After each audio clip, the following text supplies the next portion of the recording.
Okay, welcome to our webinar titled The Basics of Whole Food Plant-Based Eating. We're here today to help you develop an understanding of eating whole food plant-based. Out of the top 10 leading causes of death, 5 of those diseases are actually nutrition related. So this is very relevant for disease prevention and health. So those top 5 diseases on that list include heart disease, cancer, stroke, diabetes, and chronic kidney disease. So this seminar again is focused on whole food plant-based eating, meaning that we will be limiting or avoiding meat, eggs, dairy, poultry, oil, and ultra processed foods, which in turn will decrease inflammation in the body. We'll talk more about those foods shortly here. Before we get started, I'd like to go through some housekeeping items. Please keep yourself muted throughout the whole session to keep background noise to a minimum, as this session will be recorded. If you have questions, please use our chat box function to type in your questions, and we'll respond to those questions at the very end. We're also going to be sending you a grocery list at the end. So after the webinar, we'll send out the presentation slides along with a link to rewatch the presentation in case you're interested, and then that grocery list that we promised you. So this afternoon and evening for Sandy, our hour will include introductions. So you'll get a chance to get to know Kendra and I and our backgrounds. We'll help you understand what whole food plant-based eating is. How do you distinguish between the different vegetarian diets? Why transition to whole food plant-based, and how do your values align with that? And then we'll have one of our clients share her story with you. We'll provide you with some tips on how to get started, and of course, and with some resources that you can look into should you decide to do a little bit more research or looking for resources to get started. And then lastly, we'll open up for questions at the end. So I'm going to have Kendra go ahead and introduce herself here. All right, good afternoon, everyone. My name is Kendra Horn. I'm a registered dietitian and certified health education specialist. I'm also a certified intuitive eating counselor. I've been a dietitian for 15 years, and I've been with Sweet Pea for over a year. I also teach college level nutrition courses, and I received my certificate in plant-based nutrition from eCornell. And I was a lacto-ovo vegetarian from high school all the way until about 11 years ago. And then I was given a copy of the China study and watched Forks Over Knives and became plant-based. So I have a almost 11-year-old and a 6-year-old who I'm raising plant-based. And I really enjoy working for Sweet Pea and working with clients to help them learn more about whole food plant-based eating.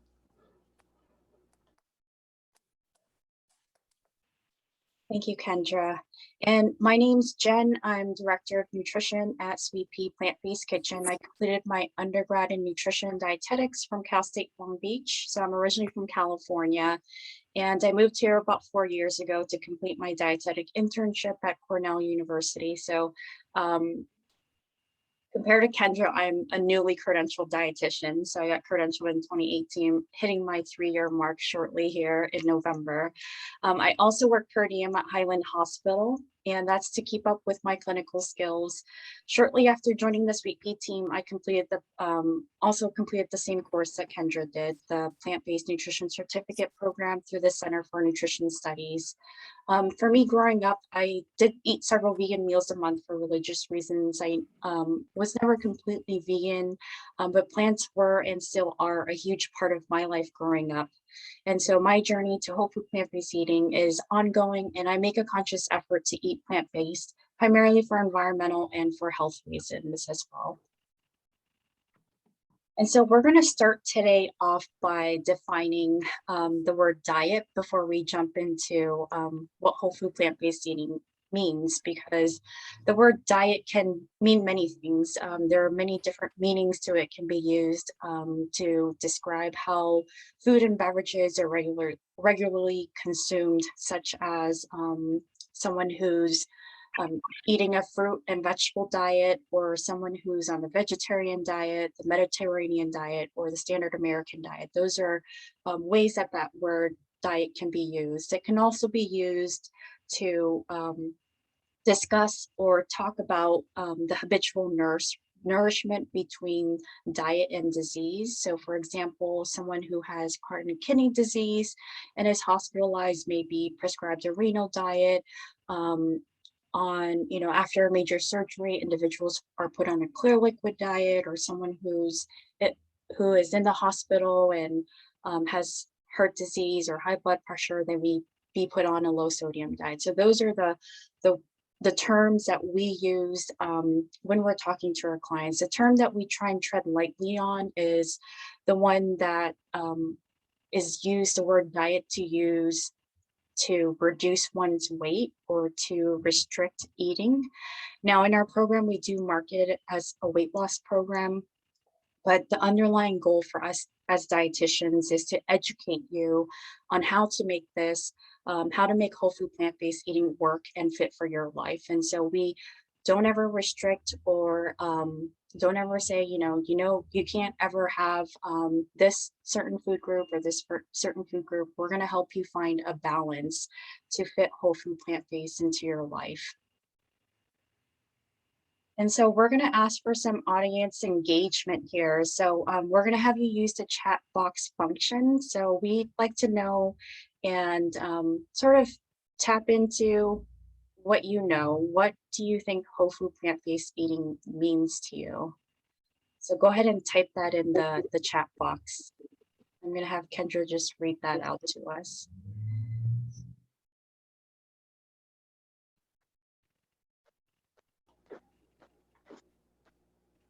Anyone? Unprocessed foods from the outside of the stores. So I'm assuming they're referring to the perimeter, shopping the perimeter. Nothing with a mother, no oil, no processed foods.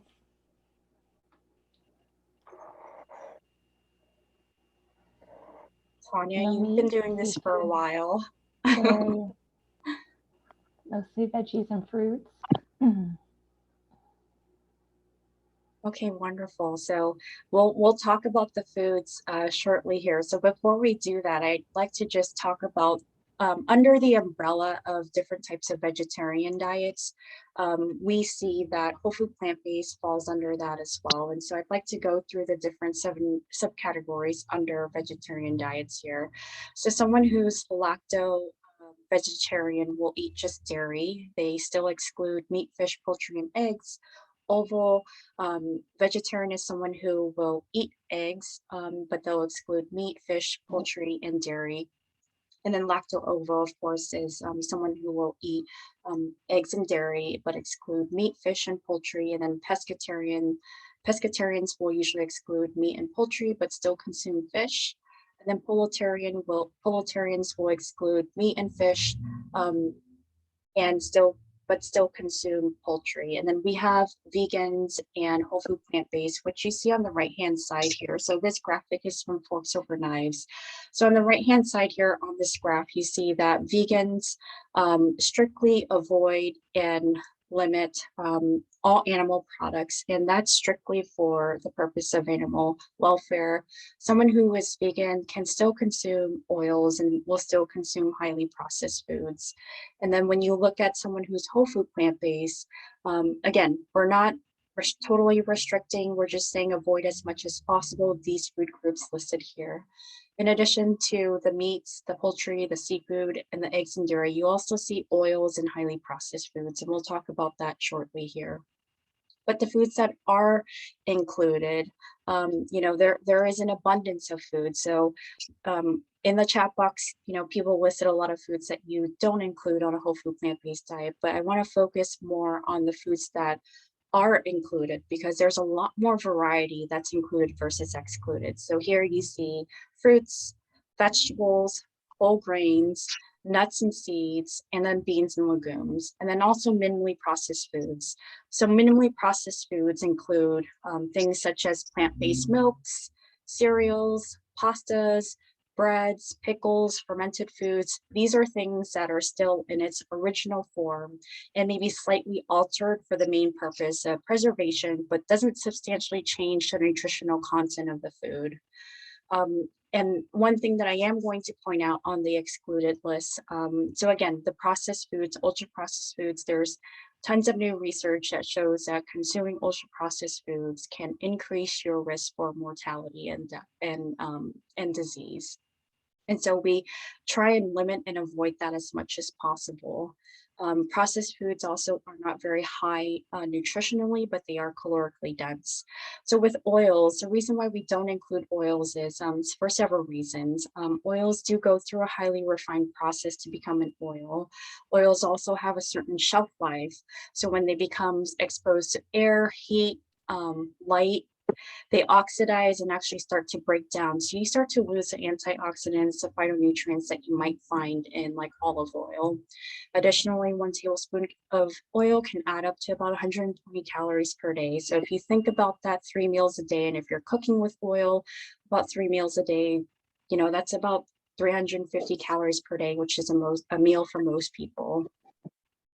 Oils also have a certain smoke point. So this is when oils actually start to break down and form carcinogenic compounds that are harmful to the body if it's cooked past a certain temperature. There are also some small studies that have been done and revealed that oils may be damaging to the blood vessels as well as forming plaques in the blood vessels. So for those that are concerned with heart disease, it may be an important consideration. And again, it's on the excluded list, but we do find ways and alternatives if you wanted to incorporate oils in sparingly. So I just want to point that out. We try and eliminate that as much as possible. And through the Sweet Pea meals, all of the meals are oil-free, and we operate out of an oil-free kitchen completely. So the first food group that we're going to talk about will be fruits and their health benefits. So fruits are sources of many nutrients that we don't consume enough of, and those are fiber, potassium, vitamin C, folate. They contain natural sugars and phytochemicals. So fiber slows the release of natural sugars that are found in whole fruit into the bloodstream. We also know that fiber comes in two forms, the soluble and the insoluble forms. And Kendra will talk more about fiber shortly here, but with fiber, you'll find fiber in all fruits. And then we have potassium. So potassium helps maintain a healthy blood pressure. It also helps with nerve function, muscle contraction. It moves nutrients into cells. It removes waste out of cells. So potassium is important for those also looking to offset sodium's harmful effects on the blood pressure. And the fruit that we know that's highest in potassiums are bananas. So when you look at the food sources, we do include all and any types of fruits. Now, if you're looking, that also includes frozen, and also includes canned fruits. So if you're looking to purchase canned fruits, what we recommend for canned fruits is that you look for canned fruits in water or in its natural juices versus a syrup form. And then in fruits, you also find vitamin C, which is important for growth and repair of tissues. It's important for wound healing and absorption of iron. We also have folate, which helps the body form red blood cells, and that's associated with many diseases and disorders such as autism, cancer, cardiovascular disease, stroke, dementia, depression, etc. And then we have phytochemicals, which we'll talk about shortly once we go through vegetables. And again, note all fruits are a part of whole food plant-based eating. And then we have vegetables. I think this is everyone's favorite food group that we're always striving to get more of. And reasons why, as I mentioned earlier, it includes fiber, also potassium, vitamin A, folate, starch, protein, and phytochemicals. And this is a short list of nutrients. There's many, many more nutrients associated with each of these food groups. So fiber found in vegetables have been shown to actually help improve gut health by reducing risk of colon cancer, diverticulosis, promoting healthy bacteria, reducing cholesterol. It also helps keep you full longer. And the starch that's found in vegetables actually do provide us with energy. And food sources include any and all types of vegetables. Potassium folate, we talked about, vitamin A, which helps keep your eyes and skin healthy and protects against infections. Vegetables also contain protein, which, I don't think that many people know that, but it is a source of protein in the diet as well. And certain vegetables also contain healthy doses of pre and probiotics as well. So again, all and any vegetables are included. All right, I'm going to talk to you all about phytochemicals. And phytochemicals are actually really beneficial for us, and we only find phytochemicals in plants. And I know that the word chemical, it sounds scary. It sounds like it would be something that's really bad for us, but phytochemicals kind of act like the immune system for a plant. A plant has to protect itself from radiation from the sun, from the elements, from weather, from bugs. And so what it does is it forms these phytochemicals. And so when we eat them, we get to reap those benefits. And some of those benefits include reduced inflammation. We know that inflammation is linked to a lot of the chronic diseases that we suffer from in America. It also helps with regulating our hormones. It helps with reducing oxidative stress. We have things called free radicals that our body just naturally produces, but we get oxidative stress when we have too many free radicals. And so some phytochemicals act as antioxidants, so they donate an electron to these free radicals to neutralize them. Otherwise, free radicals can cause damage to healthy cells around them. Antioxidants also help to reduce our risk for cancer. They boost our immune system, and they also help with repairing DNA. And so all of this is really important for preventing cancer. So it's one of the reasons that a plant-based diet is so useful. And it's important that we eat a wide variety of colors of fruits and vegetables. And that's because the different colors provide us with different phytochemicals. And so we don't want to get in a rut with our fruit and vegetable intake. We don't want to eat just peas and potatoes and corn and apples and bananas. We want to eat all different colors, and we want to be sure to include all those different colors, like eat the rainbow, if you've heard that slogan before, because of all these different phytochemicals that you see. And there are many, many benefits to our body. And it's important to note that we aren't able to mimic phytochemicals in food. We can't get it from a supplement. So if you take a vitamin and mineral supplement, that will provide you with vitamins and minerals, but it doesn't provide you with the phytochemicals that we only find in plants. So it's very important that we don't rely on supplements for our nutrition, that we get it from whole foods, lots of plants. All right, the next group we're going to talk about is grains. So bear with me as I talk about this because it's very important. Grains provide us with carbohydrate, and carbohydrate is our body's preferred source of calories. Carbohydrates have been kind of demonized in our society because we're so enmeshed in diet culture, and we have come to believe that carbohydrates cause weight gain. But the science actually shows that the people who consume the most whole grains have the lowest body weights, they have less risk for disease, they live the longest. And that's because grains provide us with a whole host of vitamins and minerals and fiber that you see there. And the important thing when it comes to carbohydrates is the type of carbohydrate, the source of the carbohydrate. So Jen mentioned fiber and how fiber in fruit helps to slow the release of glucose into the bloodstream. And it's the same with grains. So if you can imagine a grain of wheat for me, on the outside is the bran, and this is where all the fiber is located and B vitamins. On the inside, there's this really nutrient dense core called the germ, which sounds bad again, but is actually very good for us. It contains vitamin E and B vitamins and healthy fats, all the things that little grain of wheat would need to grow into another plant. And when we process a grain, when we polish a brown rice to make white rice, or take whole wheat flour to make white flour, we remove the outer bran and we remove the germ. And all that we're left with is the endosperm. And the endosperm is the really starchy part of the grain. There's some protein, There's a little bit of B vitamins, but not enough to prevent deficiency diseases. So when we started refining grains and we started polishing brown rice, people started to get really sick. They developed B vitamin deficiencies. So food manufacturers have been mandated to go back and add back some of the vitamins and minerals that they've taken out, but they don't replace all of them that they took out, and they don't replace them to the same extent. So the amount won't necessarily be the same. And so we want to eat grains in their whole unadulterated form so we can really reap those benefits. So again, grains provide us with fiber, they provide us with B vitamins, and B vitamins act as cofactors to help with energy metabolism. B vitamins and minerals in general don't provide us with energy, but they do help to release energy from carbohydrates and from fats and protein. Grains also provide us with iron, which is important for carrying oxygen in our blood. Magnesium, which is something that most Americans don't consume enough of. And magnesium is involved in over 300 different reactions within the body, so very important for us to consume. Selenium is another mineral that we get from grains, and it acts as an antioxidant. Protein here again, so Jen mentioned, this might be a surprise to you, but we get protein from grains, and they're actually a decent source of protein for someone on a plant-based diet.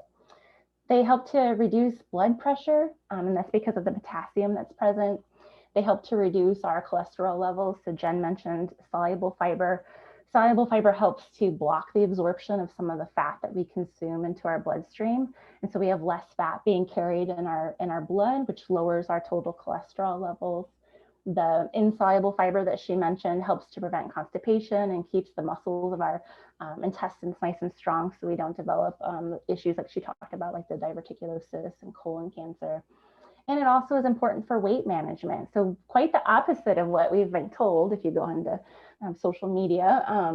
It helps because of the fiber. The fiber fills you up, it slows digestion. So now we have this nice, slow, steady release of glucose into our bloodstream. So our brain knows that there's glucose present, our stomach still feels full.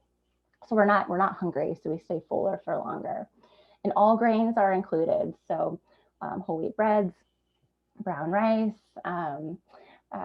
bulgur, oats, farro, amaranth. I mean, there's a really, really long list. Popcorn is included, that's a favorite. Whole wheat pasta as well. So there's lots of different grains. And so you can see, like, based on all of the fruits and veggies and grains that we include on a whole food plant-based diet, that we really don't lack for variety. I hear that all the time with my students, like, I could never eat that way. There's just, you don't have any variety. And I think there's so many more plants than there are animals. I'm not sure what you're talking about, but anyways, I'm ready for the next one. All right, so the next food that we include on a whole food plant-based diet are beans and legumes.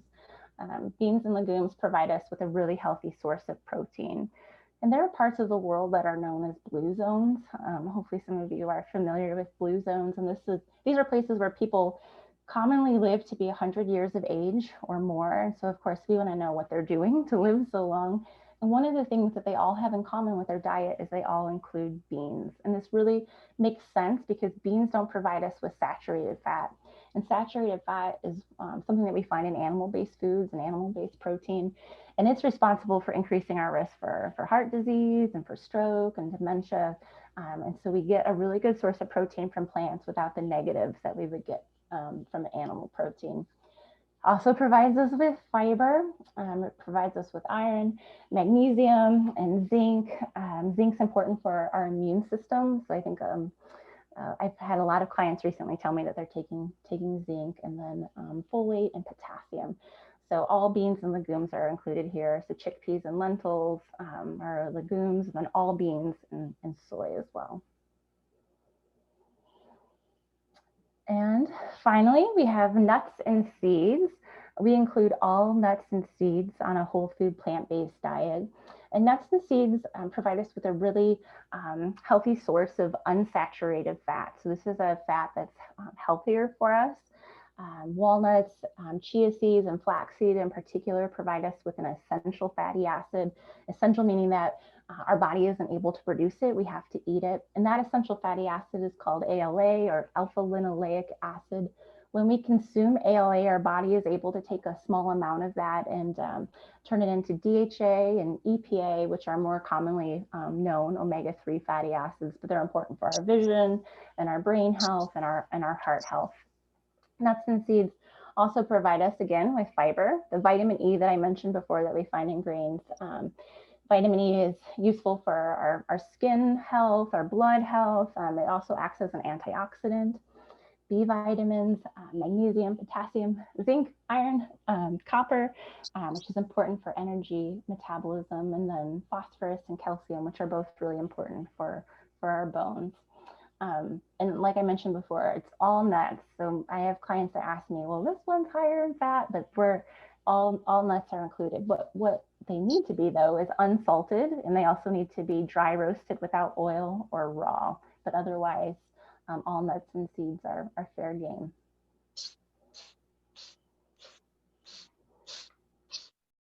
So the underlying message here, hopefully you've gotten it, is increase your fiber intake. A new analysis, a new study that was done that included over 250 studies confirmed on a large scale that eating lots of fiber from vegetables, fruits, whole grains, nuts and seeds can actually decrease your risk of dying from heart disease and cancer. People who actually ate the most fiber reduced their risk of dying from cardiovascular disease, stroke, type 2 diabetes, and colon cancer by 16 to 24% compared to people who ate very little fiber. Currently, right now, 95% of Americans actually fail to meet their fiber intake. The fiber intake recommendation is 25 grams for women and 38 grams for men.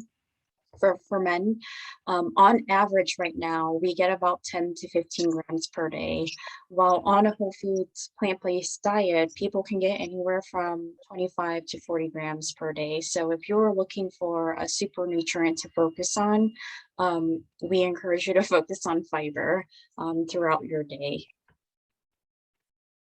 And then finally, we're just gonna summarize reasons why. Hopefully you've drawn some conclusions to why to consider this. So first and foremost, for disease prevention and reversal. So there is research out there that shows that heart disease, type 2 diabetes, high blood pressure, reducing your risk for stroke and cancer can be done through eating more of a whole food plant-based diet.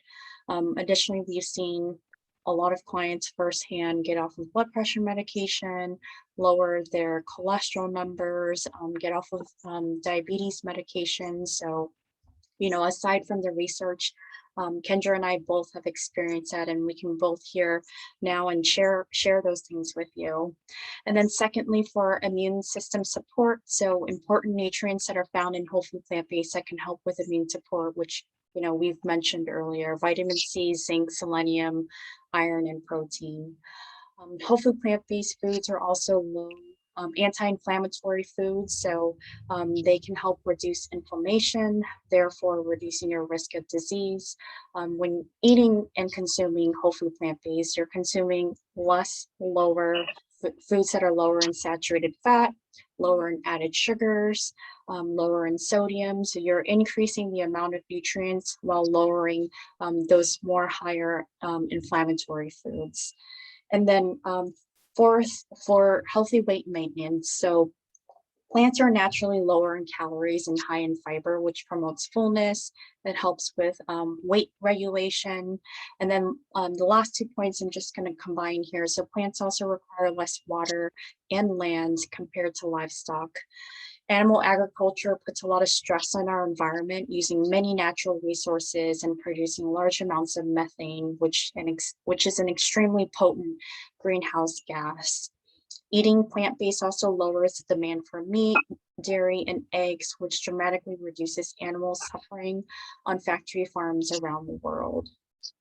So hopefully one of those reasons resonate with you and encourage you to pursue more of a whole food plant-based diet in your life. So we'd like to just share with you, just to give you an example of what a 2-day menu can offer. It This is a very simple menu. Some people think that going plant-based takes a lot of work. Yes, it does if you're looking at, completely changing 100% all the way through and using big recipes for it. But you can also keep it simple. So for breakfast, you can do oatmeal or muesli with unsweetened plant-based milk, fruit, and nuts, and add flaxseed on there. For lunches, keeping it simple and doing a soup and a salad, or a large salad with beans. For snacks, we recommend keeping it simple to just doing fruits and nuts and making sure that you get into the habit of combining snacks to help keep you full and to get complete nutrients that you need in each meal. Um, for dinners, doing some black bean tacos with corn tortillas or like a chili squash soup. We're entering soup season now, so I think that's a convenient option for a lot of people. And doing that with a mushroom quinoa pilaf for some roasted veggies. So, everything that you see listed here contains fiber, but it also contains a healthy source of fat and a healthy source of protein as well that helps keep you full, and these nutrients work together for metabolism. The other option that you don't see here listed is to purchase ready-to-made meals or heat and eat meals, which Sweet Pea offers. You can check the options on our website. Orders are due today, Wednesdays, every Wednesday. And Kendra, if you don't mind typing in our website in the chat box, that would be great. So on the menu changes on a week-to-week basis, so you get different options. So if you're looking at the menu, the 2-day sample menu here, and you're like, oh, I can prepare my own salad and I can prepare my lunches. Maybe it's dinner that you need covered. So you can order a la carte. You can order 1, 2 meals, 3 meals, whatever you want. You don't get locked into a subscription or anything like that. So you can order as many or as little meals per week as you'd like. And we encourage you to use, if you haven't ordered, the code first time 15 for 15% off your first order. We also have our program that I won't talk about because I'm actually going to let Diane, who is one of our clients. She's actually worked with Kendra, so she's going to share more about her experience going through our program with you. So Diane, I'm going to have you unmute yourself, and I'm actually going to have Kendra ask you these questions. Hi, Diane. It's good to see you. Can you hear us?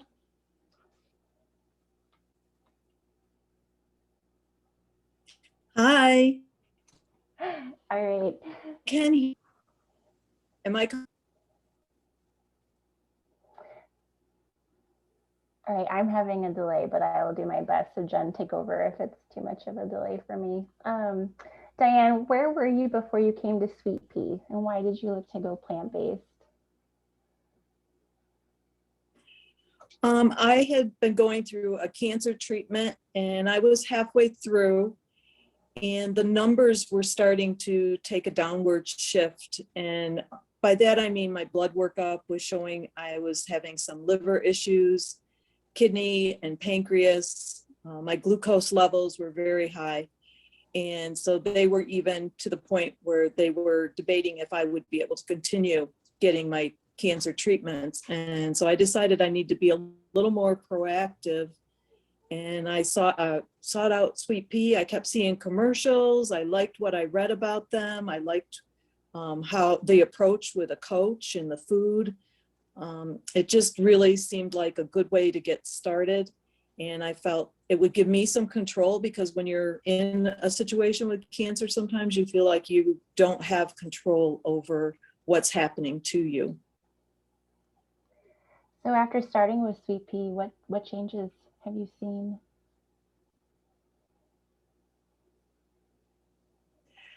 After starting with Sweet Pea, I immediately noticed a change in my blood workup and weight loss. And the doctors also noticed it immediately, thought maybe I was taking another additional medication I wasn't telling them about. And I told them, no, I'm just changed my diet and that I was working with a dietitian with Sweet Pea and that I just thought it was a great program. And I do recommend it to everybody that I talk to and have an opportunity to share with, just because And by having the meal plans, it's so successful as you're learning. You don't have to be thinking, what am I going to eat, as you're working through the program with the dietitian and things. And how have you been able to sustain what you've been doing?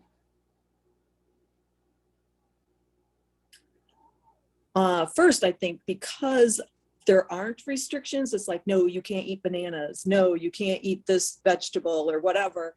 I've actually been enjoying going to our local farmers markets and finding what is available right then fresh. And if I'm not familiar with the fruit or vegetables, I've asked, how do you cook this? And they're happy to share with you how they cook it. And I just know if they tell me they're using oil or cheese, I immediately regroup it myself. I love to cook, so it's easy for me to remove oils and cheeses and things like that from a recipe and adapt it. But it's been fun trying some new vegetables and even fruits and things I don't think about putting them in. And I think as I've gone through, my tastes have changed so that I don't know exactly how to describe it, but the food tastes cleaner, so that like an apple that you may have enjoyed is like, ooh, this is really good now, because you're learning how to taste foods naturally instead of processed or with lots of other added oils and salts and sugars and things. And it's just been, it makes eating a whole lot more enjoyable for me. Awesome. I've heard that from other clients too, so you're definitely not alone. How has working with a dietitian been useful for you? I know you talked about it a little bit, but can you tell us more? Yes, having a dietitian to work with, if you're doing the meal plan and you're ordering the meals and things, how to utilize those. And even you mentioned to me one day, Kendra, how there was the little snowflake on the side that meant it was freezer friendly.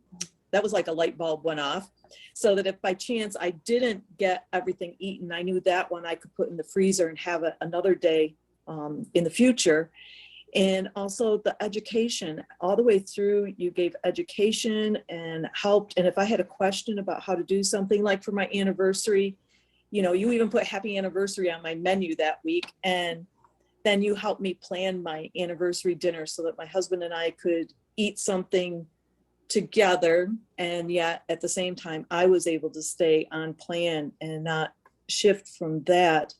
And it just was so supportive to have somebody in your court, because you all remember little details and talk about them with us and things. And so it's been great to be able to have you to shout out to and say, hey, I need help with this, or can you give me a suggestion of where I might find this kind of recipe, or whatever. You often gave us websites and recipes and things that we could use. I mean, my husband loved the bean recipe with the apples in it that you shared. He takes that all the time in his lunch. So that's great.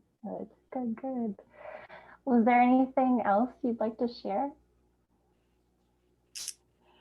I just finished my last treatment, and my blood work for that one was the best it's ever been. And it was better than even when I was diagnosed with cancer.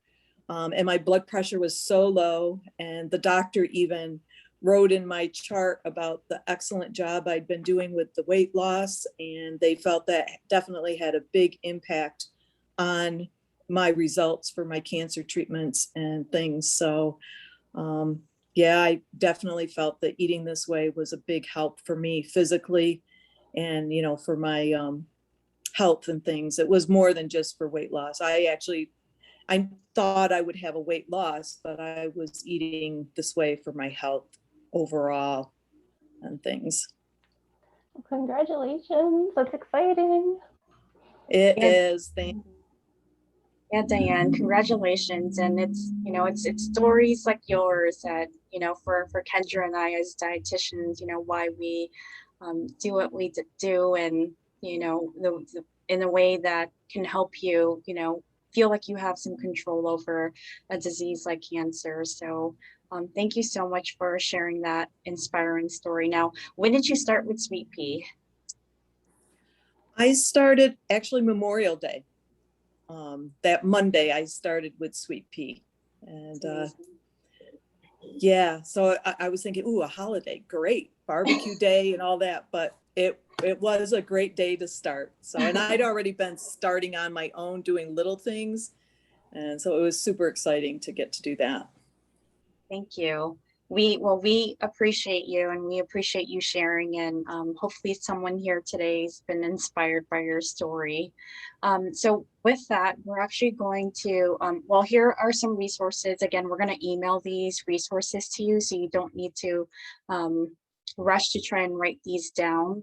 But we'd like to open it up for any questions that you might have, whether it's regarding eating or, or so please feel free. You can unmute yourself if you'd like, and we'll go ahead and go through the questions here.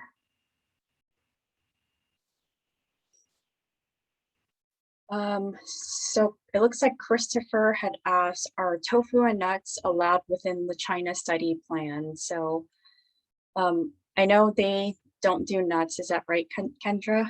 So I'm not too familiar. I believe that they do include tofu and nuts. It was is it Esselstyn who doesn't include nuts because of trying to reverse heart disease, so they get a little bit more strict. So I think it really depends on the client. Like for me, it depends on the client and their cholesterol levels and their history of heart disease. But the China study plan exactly, I can't tell you for sure. Yeah, so the importance of having, Christopher, I don't know what your concerns are regarding tofu. If it's, some people are concerned about estrogen. If that is the case, I can share, Kendra and I can share research studies with you that actually show that the phytoestrogen found in tofu, edamame, soy products are actually not high enough to actually alter your blood, your hormonal estrogen. And then nuts, so again, nuts, there's a particular amount that we do. So having a source of healthy fats are important for those fat soluble vitamins as well. So you do want to have some nuts in the diet. I just, I know a lot of people try to summarize the China study, and everybody will summarize it in different ways. And some people will say, you don't want to do nuts or basically tofu. Then other people will say, yes, you can.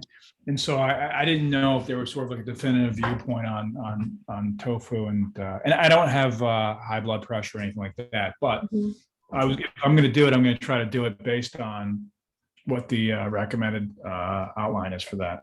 Yeah. I would also look into Dr. Michael Greger. So his website is nutritionfacts.org. That's one that we use for a lot of our clients that are looking, for overall health and a variety of different nutrients. So take a look at his page because he has a lot of information and a lot of research studies on his page as well. Kendra, did you want to add anything? I would just say to, if your cholesterol levels aren't a concern, you don't have blood pressure, history of heart disease, then go ahead and include tofu and nuts. So you get that really good source of protein. You get all those vitamins and minerals that we talked about. I would definitely include them. Sandy raised her hand. Yeah. Hi again. That was really informative. I really liked the program tonight. It was absolutely excellent. Very good delivery. One question I wanted to ask is how would you go about creating various steps for somebody to transition from being a heavy meat eater? I'm not talking about myself, I'm just talking about any of your clients to become on a full whole food diet. How would you go about it? Do you want to tackle that one, Kendra? I can too. Well, with Sweet Pea, we're able to kind of do it all at once. We do all the heavy lifting for our clients, but for someone who's trying to do this on their own, I think that you'll be more successful if you start with making slow changes. So something that's really easy to do is to transition from a a cow's milk or a dairy milk to a plant-based milk, maybe starting with one meal a week that is plant-based and then increasing it to 2 meals a week, and then just slowly building up your repertoire of recipes until it gets easier and easier to have plant-based meals. When we do it slow, we're more likely to be able to maintain it. And Jen talked about balance too. So, we don't want to get super strict with our eating and things like that. We want to, be able to enjoy life and events and, celebrations and things like that. So trying to find that balance and giving ourselves grace. Great, thank you. Any other questions?